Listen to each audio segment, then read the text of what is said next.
today's presentation is all about the Scalmalloy, the high-strength aluminium alloy that has been developed over a number of years. But before we launch into details on this particular material, I'll give you an overview of everything we've been doing with additive over the last 13 years. If you can move on a slide, please. So in terms of Airbus Defence and Space, there's around about 20,000 employees within the space industry, nearly 3,000 in the UK.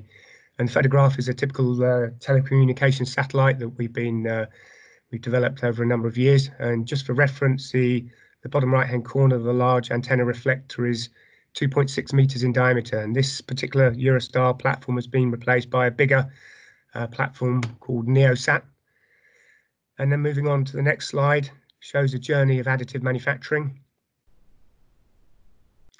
And the journey began itself in 2007. So the two pictures at the bottom left-hand side, the one at the top was an RF component that I helped design about 18 years ago, and this was spark eroded, and it required 96 different shaped electrodes to generate the geometry for this RF component.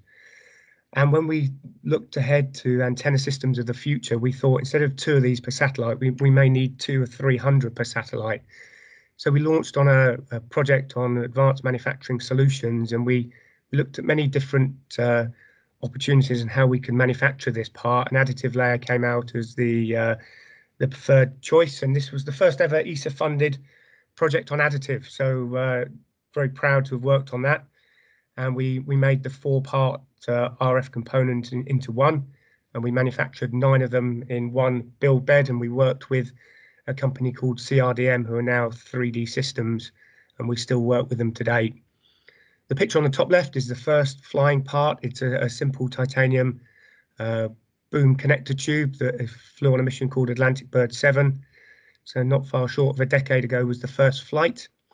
The first fully optimized or topology optimized part is the picture at the bottom in the middle, a fairly famous TMTC bracket that holds an antenna to a spacecraft. And then moving to the right-hand side, we've qualified a ceramic filled epoxy resin called Bluestone for flight applications. And we're now qualifying a new resin system, which we're calling ultra low cost. It comes from 3D Systems in the Figure 4 machine. So it's worth having a look at that. It enables you to deliver high quality but low cost components.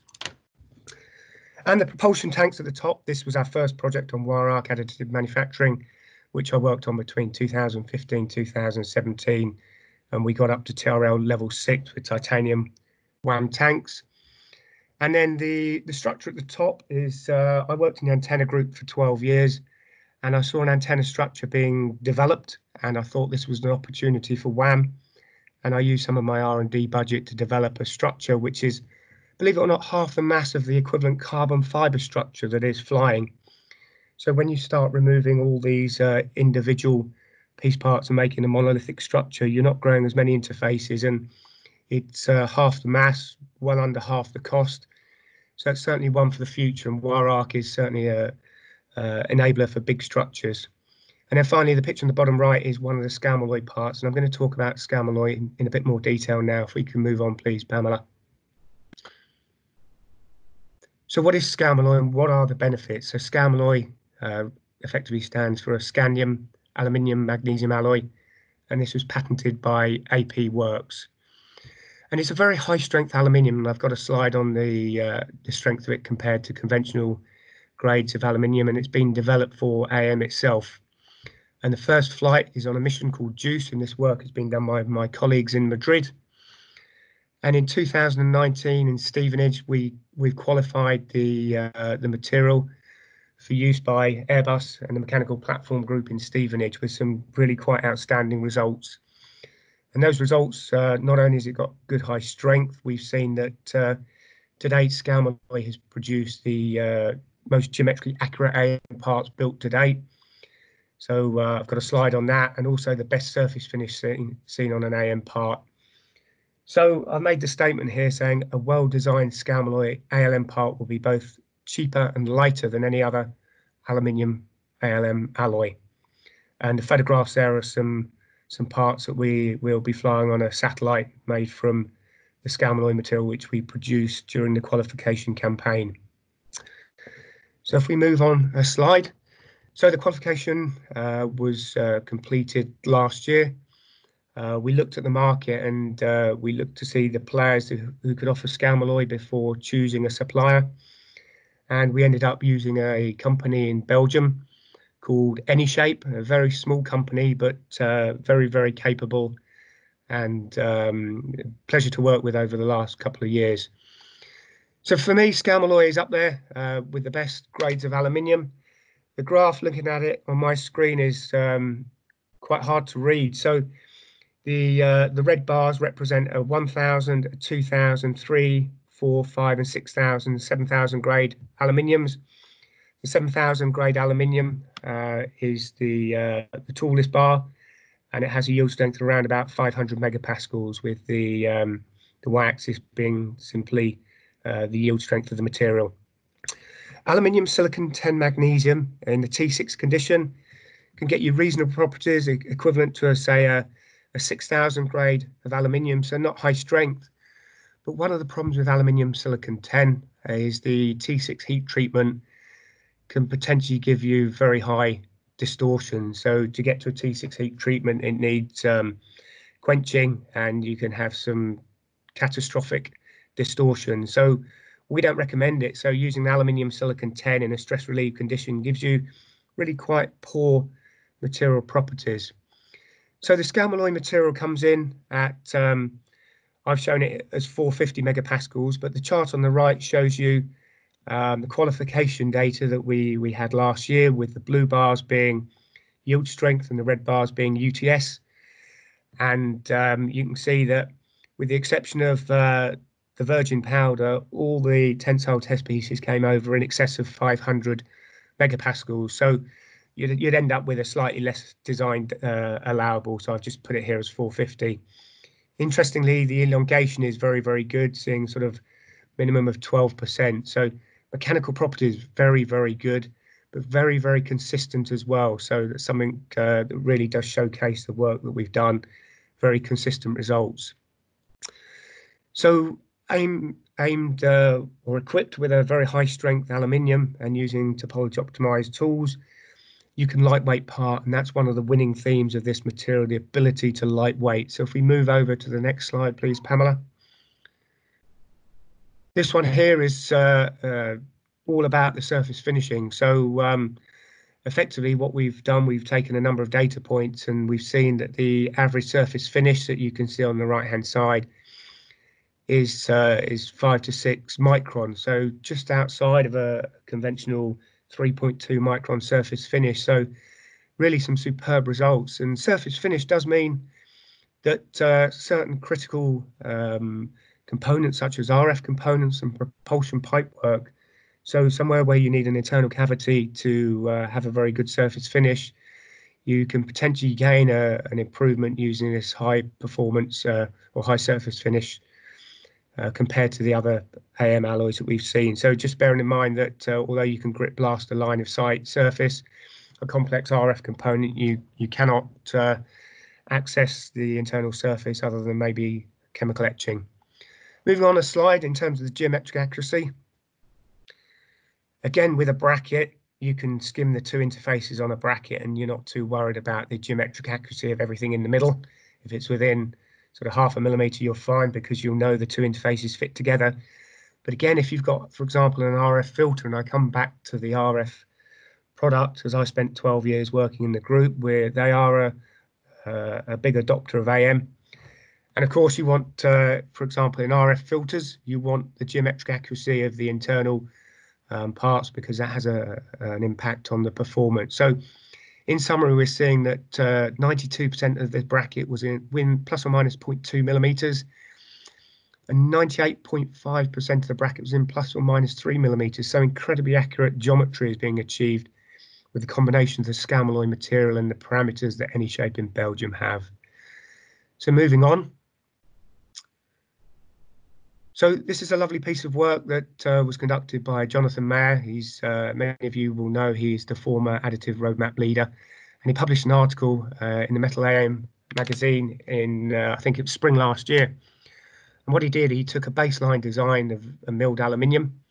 He then looked to work out the cost of just making the milled design in aluminium silicon 10, something we would never do, but just as a benchmark. He then optimized the part 3 times, one using the properties of Scalmalloy, aluminium silicon 10, and finally titanium. And the chart on the right hand side shows you that your part mass of the baseline design in aluminium silicon 10 is obviously the same, but the cost is very, very high because there's a lot of material to be deposited. With an aluminium silicon 10, you can gain a mass advantage and a cost advantage over the baseline design in additive, but you can get nowhere near the cost of the milled baseline design. Then, interesting enough, if you're after a lightweight but also a cost-effective solution, Scalmalloy comes in the most cost-efficient AM design. It cannot compete with the milled design in this particular application, but it certainly is the lightest and the cheapest method of AM or material for AM. So, in essence, for me, it's all about producing a lightweight design. And the next slide, Pamela. The next slide really is shows you where the costs come from. So people talk about the cost of the Scalmalloy material, but in reality, we buy products. We don't buy material. And if we look at the machine we operate in Stevenage, we have a twin laser machine, and we use a 30 micron layer height. We're depositing just 20 grams of material per hour.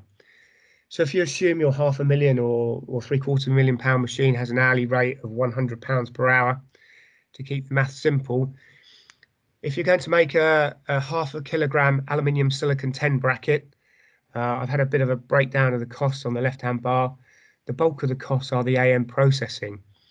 So that if you can take the same design brief and make it lighter, and I've just said, okay, it's about 0.3 of a kilogram in Scalmalloy.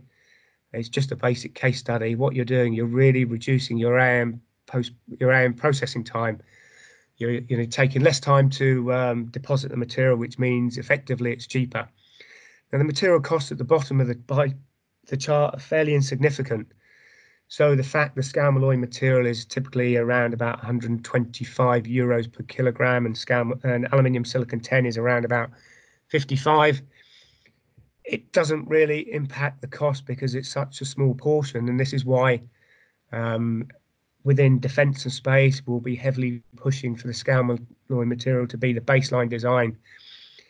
So from what I'm showing here today, in summary, the Scalmalloy gives you an opportunity to give you a lightweight design. It gives you the most cost-efficient design. What we've seen today, it gives you the best surface finish and the best geometric accuracy. So the signs are really, really encouraging. And also the other thing I've shown today is the repeatability of the process and the excellent mechanical properties. So I believe that Scalmalloy for Defence and Space will be the future. I don't think there's too much of a life left in aluminium silicon 10. It was only ever qualified because the Scalmalloy material wasn't commercially available at the decision point to make additive parts in aluminium. And then just one last slide, Pamela, and the future. We're having a bit of a early look looking at lattice field geometries, and one of my guys did this case study where we were looking to populate the infill of a part, looking at lattice for ultra lightweight structures. So the machine part at the back is 850 grams. This is a flying part and a satellite. The first generation topology optimized is not quite half the mass, but the final one using a lattice structure is just under 300 grams. So in theory, if we can further lightweight our designs, it further makes them more cost effective and brings in more parts that have an ROI and make additive possible. So for me, there's a bright future out there for for high strength aluminiums, and I believe that Scalmalloy is a very, very good material, and one that will certainly, as I say, bring in more business cases, and we'll get more and more AM parts flying. So I think that's my time over presenting. Thank you for listening, and I'm sure there'll be one or two hopefully difficult questions. So thank you very much indeed.